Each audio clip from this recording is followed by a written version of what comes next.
Welcome back. Secretary of State Anthony Blinken is on a 3-day tour of the Middle East, pushing for an Israel-Hamas ceasefire deal. He'll meet with the King of Jordan in Amman later today.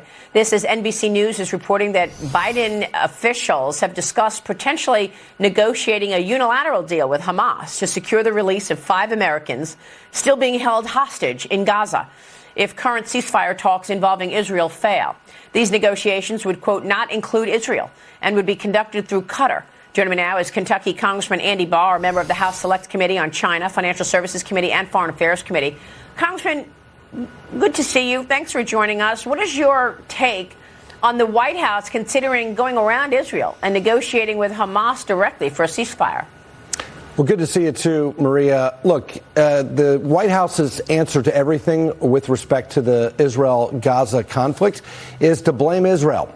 It's to pressure Israel.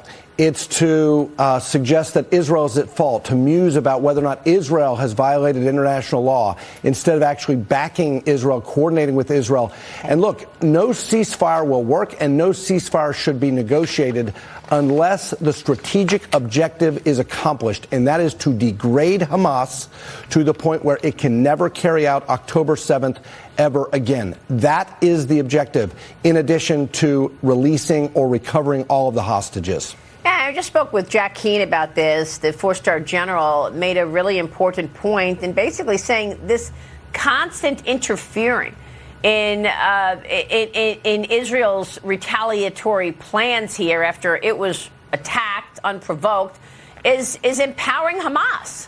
Absolutely. Weakness invites aggression. And if you look at October 7th in the historical context, why did it happen?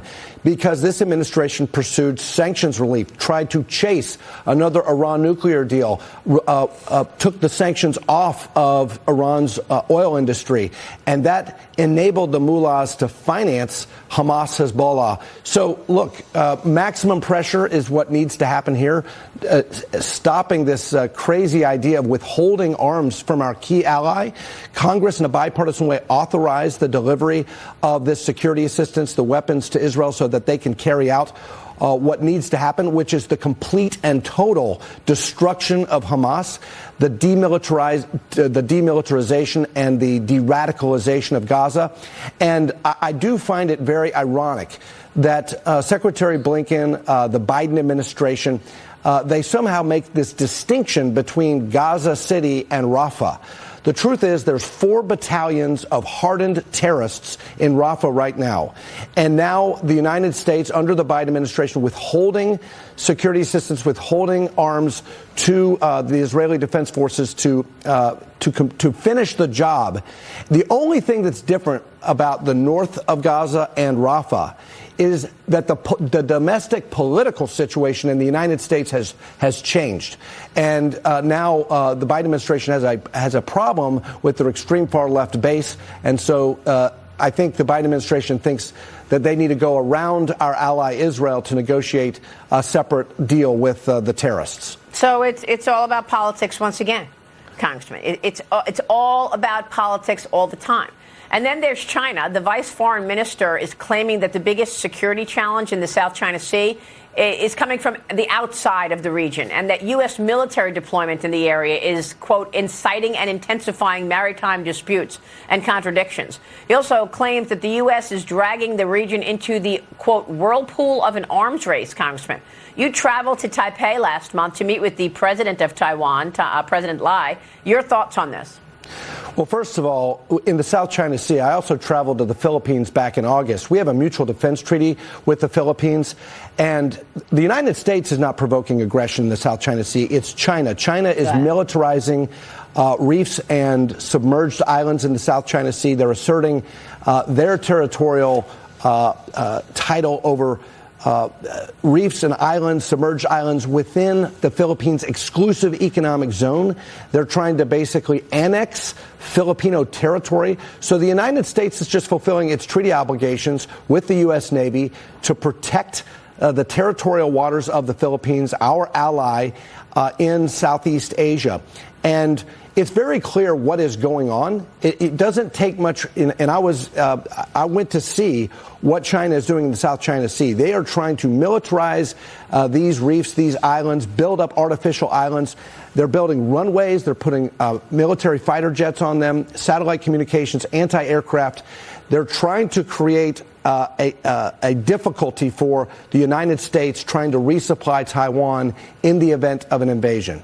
Mm-hmm. And, you know, we don't know where this is going, but this is dangerous conversations underway right now for that very reason. Congressman, I got to get your take on this video that has basically been some explosive new video with Nancy Pelosi on the video saying that she takes responsibility for the National Guard not being in place on January 6th. You've seen the video. Your thoughts?